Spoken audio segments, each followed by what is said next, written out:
Welcome to today's video. My name is Jonathan, a mechanical engineer at FlowSolve. We work with our customers to provide them the very best filtration for their intended application. Today we would like to answer the question, what factors really matter when choosing an oil filter? And how should we go about it? Choosing the right filter is essential for optimal system performance, so we need to make sure we get this part right. The preferred method to consider is the beta ratio, which we'll get into a bit later in this video. Let's start by getting into some important terminology. The first thing you'll need to understand is pore size. Pore size is simply the size of the hole in your filter media that you want to pass fluid through. The next important factor is your flow rate. Flow rate is usually reported as liters or cubic meters per minute and indicates the volume of fluid you wish to pass through your filter media in a certain time. Another concept to understand, which can be quite tricky, is what is known as the differential pressure, pressure drop, or delta P. These all mean the same thing, and it basically means the change or loss in pressure from the inlet to the outlet of the filter. What we will do is we will put a pressure gauge at the inlet of the filter and one at the outlet and monitor the difference between the two. As a filter removes more and more contamination from the fluid, the flow across the filter will become more difficult, and you'll get a bigger and bigger difference between the inlet and the outlet pressures. And the final concept you'll need to understand when choosing a filter is your fluid viscosity. A fluid's viscosity is simply how much it resists flow. You can think of the difference between pouring water from a jar versus honey. The honey flows more slowly, and thus we say it has a higher viscosity. This matters because it's harder, or it takes more energy to push a thicker fluid through a filter than a thinner fluid, and we need to compensate for that. Now that we're talking about the same things, let's get into how filters are rated and compared between different manufacturers. One of the most common questions we get asked as filtration suppliers is what's the difference between this 5 micron filter and your 5 micron filter? They both say 5 microns on the box. And while that's true, the 5 micron doesn't tell us anything about how efficient that filter is at catching particles of a certain size. Let me give you an example. I have two filters to compare from different manufacturers, and they are both rated as 5 micron filters. However, one has a 99% capture efficiency and the other only has a 90% capture efficiency. Now, I think we can all agree these filters are not the same. The filter with the 99% capture efficiency will capture more particles in the fluid than the filter with the 90% capture efficiency because it is more efficient. And this is how you should be evaluating filters, by asking the question, what is the filter rating, usually denoted by the pore size, and the capture efficiency of the filter? You need to have both these pieces of information together, otherwise you have no idea how that filter will perform. The pore size is usually reported as a nominal rating, for example, the 5 micron rating, and efficiency should be tested using the beta ratio. Now, of course, what is the beta ratio is the next question.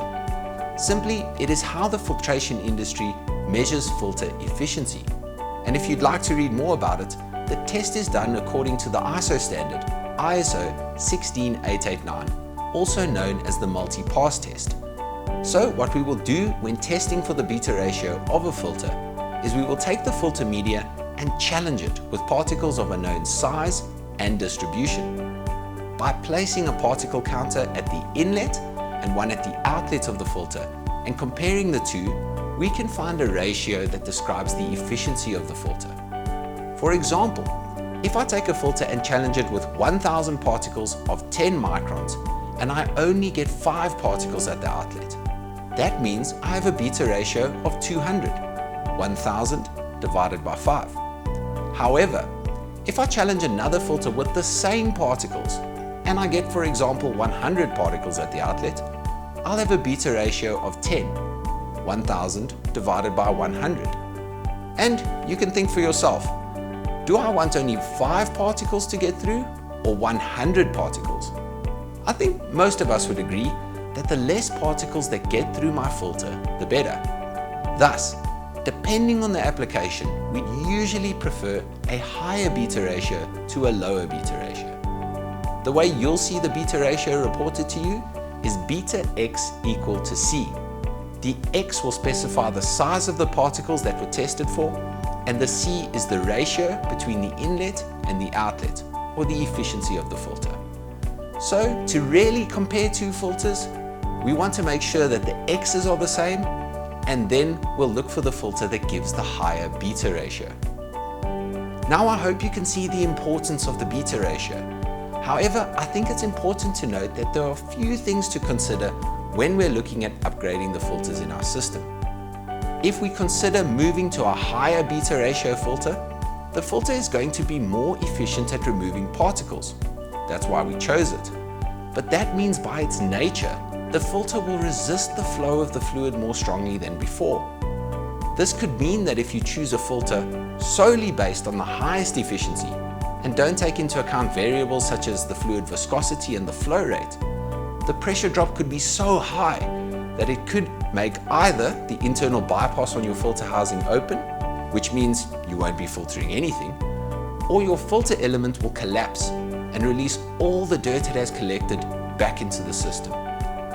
In any system, usually the fluid viscosity and the flow rate are fixed or constrained by the process itself. So we can only really increase the filtration surface area to combat this. This can be done by increasing the length or the diameter of the element, or we can increase the number of filters in parallel in our system. The path you take to choose a filter can be tricky, but it's entirely possible to choose the correct filter for your application if you look out for the variables that we've outlined in this video. Always remember that if you're comparing filters, you need to compare the capture efficiency using the beta ratio at the same micron size. And always consult your filtration supplier to make sure that you've balanced your filtration needs with the capabilities of your system. If you need any help choosing the correct filter for your application, please feel free to contact us by sending an email to sales@flowsolve.co.za, and we'll be happy to help.